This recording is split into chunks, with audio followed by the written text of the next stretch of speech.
Well, things just keep getting worse for us here in the middle of the island, and we're going to talk about that a little bit. And of course, before we get to that, we'll just glance at South Shore 12 because they've pretty much been all over the South Shore, Bayport, Babylon. Yeah, let's get to the latest though. What happened here? Human remains found behind the Lowe's store in East Garden City, and of course, South Shore 12 barely covered it. An investigation is underway after human remains were found behind a Long Island Lowe's store. Nassau police received a 911 call at around 2 p.m. on Tuesday, July 30th, reporting the possible remains in the wooded area in East Garden City in the rear of 700 Dibbliee Drive near the Meadowbrook Parkway. Upon arrival, officers noticed an abandoned encampment and discovered human remains. Nassau County Police Homicide and Squad and medical examiner responded to the scene. The body was removed from the scene and brought to the medical examiner's office for further investigation. So not a whole lot of information on this, but we'll show you where this is. This is behind the Lowe's in Garden City, so pretty much right here. This is Dibbliee Drive, and you got the red roof in here. They put a lot of homeless people in there, and ex-cons and people that got out of jail put in there as well. Because our area, of course, is a dumping ground. But this is around where it happened, right here behind the Lowe's, right here. So we'll just go and we'll take a look behind here, show you what it looks like. So this is the area where they found it. I'm not sure if it was this side or the other side, but not at all surprising considering the amount of homeless people that we have dumped in our area. A lot of them, serious mental issues. Might have been gang-related. I don't know. It sounds more like somebody who might have just died of natural causes, but this is what we get in our area, folks. This is what we get to deal with. You can see, a lot of trash on the ground and stuff. But anyway, this is what happens. But not a whole lot of coverage on that. The other thing that happened in Mineola, officers hurt responding to a hospital argument Monday in Mineola. A Valley Stream resident was refusing to leave and violently resisted arrest. A Valley Stream man was arrested Monday after a series of escalating altercations at NYU Langone Hospital, Long Island. Officers were called to the hospital located at 259 First Street in Mineola at 11 a.m. They were told that Christopher Piccoli was involved in an argument with a female victim and refused to leave the hospital. When they attempted to arrest Piccoli, 37, he resisted and refused to comply with verbal commands. He became violent and combative, and two officers sustained injuries before police deployed a taser and were able to place Piccoli into custody. Officers were transported to a local hospital for treatment, and Piccoli was transported to the hospital for evaluation. In that same hospital or not? That's the question. Piccoli of 272 East Beverly Parkway is charged with 2 counts of assault, criminal trespass, and resisting arrest. He is scheduled to be arraigned on Tuesday. That was today. So let's go to what South Shore 12 is talking about, because once again, all over the South Shore, this thing they cover in the middle of the island. But, I mean, some of the stuff was ridiculous. I mean, 3 minutes. They've been covering this all week about this Bayport auto shop operating without a permit. 3 minutes this gets 3 minutes. Because the people in Bayport are extremely important. Cecilia, good evening. And they deserve 3 minutes, of course. So they get 3 minutes. Good evening. Well, that's right. News 12 first told you about a very close call. A compressed natural gas tank propelled from one property here to another over there and into the neighbor's car. Now, neighbors tell me. You know that if this happened in the middle of the island, they wouldn't be talking about it. They have been complaining about a business they say was being run without a proper permit, without a certificate of occupancy. Of course, if something is wrong on the South Shore, they're going to get hurt. Behind this fence here, out of this neighboring garage. Well, today, it appears they closed up shop. Of course. Since you guys were here yesterday, the tenant that was in the garage in the back over there removed all the vehicles. On Monday night, a compressed natural gas tank flew across this Bayport yard, destroying this car. Residents told News 12 it came from this neighboring property where they say an auto business was being run without a proper permit. Look, I'm not saying they shouldn't cover it, but we all know that if this happened in the middle of the island, they wouldn't be. It appears the whole operation is no more. It's immaculate back there. It's been cleaned out as if It's a ghost town now. I just want to make a point that I'm glad I finally got News 12 on my side, and of course News 12 will be on your side. You're on the South Shore, of course they're going to be on your side. I tried talking to a person on the property Wednesday, but was met with the closing of this gate. Neighbor James Crumhole said he first began complaining to the town months ago. I originally started complaining about this on March 1st, and I had 2 other calls in. I wasn't contacted by a code enforcement officer until the end of May. The town of Islip said a notice of violation for an unlicensed vehicle was issued on July 10th and resolved the next day. Crumhole said because the town set up a day to meet with the property owner, there was time to clear cars off the property, and he said that's exactly what happened. But the town says they can't just enter someone's property, citing the Fourth Amendment, and said the town needs permission to do so. And I'm cautiously optimistic moving forward, but extremely frustrated that the town wasn't able to give me any satisfaction out of it. No, you know, it was only, like, you only complained back, what, a couple of months ago? You know, I've been complaining about things to our village in Mineola for years, like the streetlights being out. But nobody cares about that, right? Bayport Fire Chief Rob Riley. But I'm 47 years in the Bayport Fire Department, and I've never seen anything. Remember, these people are super important. I believe the cylinder was 3,600 plus, and the service pressure on that. Everyone agrees the residents here are very lucky. It could have went any direction. I mean, it could have exploded right then and there in that garage. It could have went a different direction in that garage, next door, across the street. You know, traffic out front, through these poor people's house. Now, the town tells me just a little while ago that they first received a complaint on May 9th, said it was investigated May 15th. It's just a couple of months. I mean, you can't expect them to act that quickly, you know? You know, these people are so damn spoiled. And then continuously checked in on May 17th, 21st, 30th, a day in June, 2 days in July, and then that's when we reported there was one violation issued in July, but then it was fixed the next day. Now, I asked about violations the town had said were identified here Monday night. They said that this is an active investigation and they can't comment further. Reporting from Bayport, Cecilia Dow, News 12 Long Island. Yep, it's all about them.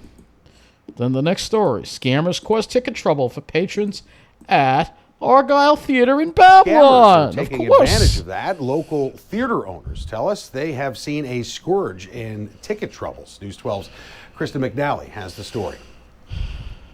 We want to give people the Broadway experience without hitting their wallet. Argyle Theater in Babylon Village is raising the curtain on an issue that has been plaguing some of their ticket sales. All about them, resellers that are jacking up the price of our tickets. We also have the problem of straight scammers. Owner Dylan Perlman says some people are completely disheartened when they get to will call and realize they don't have any tickets waiting for them at all. Devastated, angry, sometimes embarrassed. Or they paid an enormous amount over face value. Not only did the ticket scams hurt the consumer, but local theaters are also concerned that this may deter people from coming out to see one of their shows. A customer sees that price and says, I don't think I can afford that right now. I'm not going to go to the show.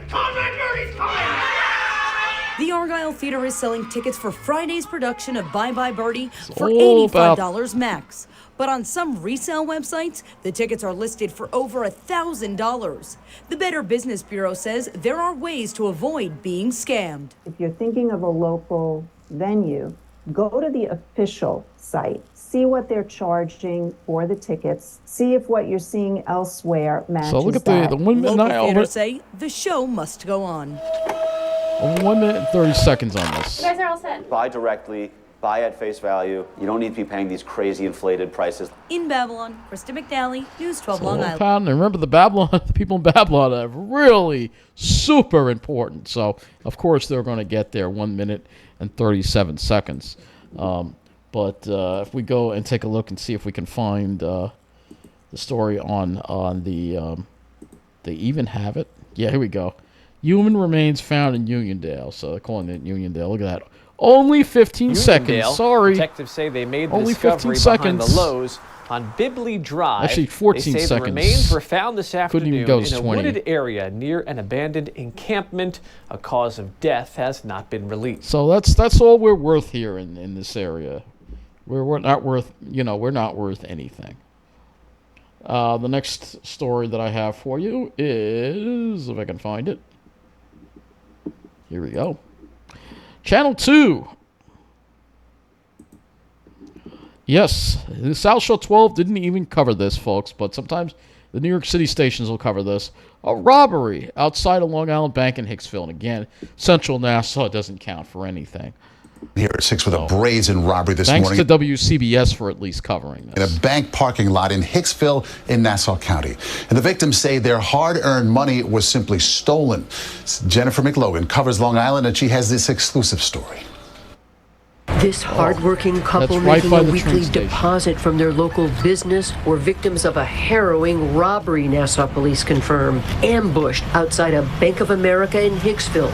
CBS New York has learned the staggering amount, $140,000. Somebody robbed my boyfriend. It's $140,000. Emily, who does not want to be identified, said her heart goes out to PSEG workers who intervened, hoping to thwart the crime. PSEG, yeah, they hold the car down and hold the driver. A lot of people try to help us, but we saw they have gun in car, so we just let it go. Witnesses in the nearby laundromat say the suspects were dressed in black. One was held in a headlock by the PSEG workers, but maneuvered away. He and his accomplices fled with the cash in a dark-colored sedan with out-of-state plates. 5 guys, I think. 4 guys and 1 woman. Emily does not know if they were followed here. We're not sure. We just come from home. I live in Flushing. The visibly shaken couple grateful there was no gunfire. We're told some of the crime was caught on camera. In Hicksville, Jennifer McLogan, CBS News, New York. So I'm glad that they covered this. Why didn't News 12 cover this? How could you not cover this? This should be like the top story. But no, it's not. No, instead we're going to talk about the snobs because that's who we gear to, obviously. So thank you, WCBS, for at least doing the right thing there. But yeah, South Shore 12, obviously, not talking about it. So that just about covers it. They were in Hicksville for this, though. Peppercorns restaurant closing.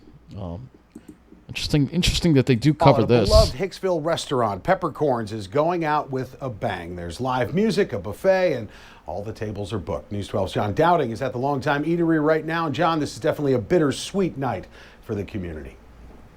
And it says right here, the business did not bounce back as expected following the pandemic because the middle of the island never came back. The South Shore came back, but the middle of the island never came back. It's like we're still in the pandemic almost here in the middle of the island. It has never come back. So I'm going to continue here. Oh, absolutely bittersweet, Joe. I'm surprised they're covering this, but they're covering this for a reason, and it's also to remind people that this is a dead area. Hicksville, Carl Place, Westbury, Mineola. This area is done. It's a dead area. Nobody wants to come here. There's been a lot of hugs, some tears even shed as the Hicksville community prepares to say goodbye to this beloved restaurant, Peppercorns here. We're outside right now, though, because I don't know if you can hear every time the door opens how loud it is in there. There's live music. The bar is filled, and that's just the beginning tonight as the community prepares to say goodbye to this restaurant after it's been in business for 41 years. Now, the owners tell us they made the tough decision to close the business because they say the business didn't bounce back as expected after COVID, plus mounting costs weren't helping. From the patrons to the owners, everyone we spoke to is holding back tears as they share what they'll miss most from their favorite place where everybody knows your name. People walking in, seeing our faces, smiling. That's what we'll cherish. We have young families. Watching our kids grow up here. Honestly, I wouldn't be surprised if the St. James is next here in Mineola. I wouldn't be surprised if Davenport Press is next. The restaurants just can't survive in the middle of the island. This is a dead zone. It's been our place for a very, very, very long time, and it's going to be very missed by everyone.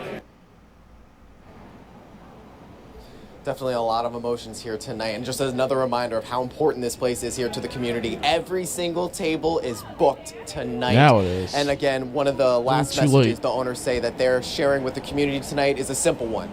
Thank you.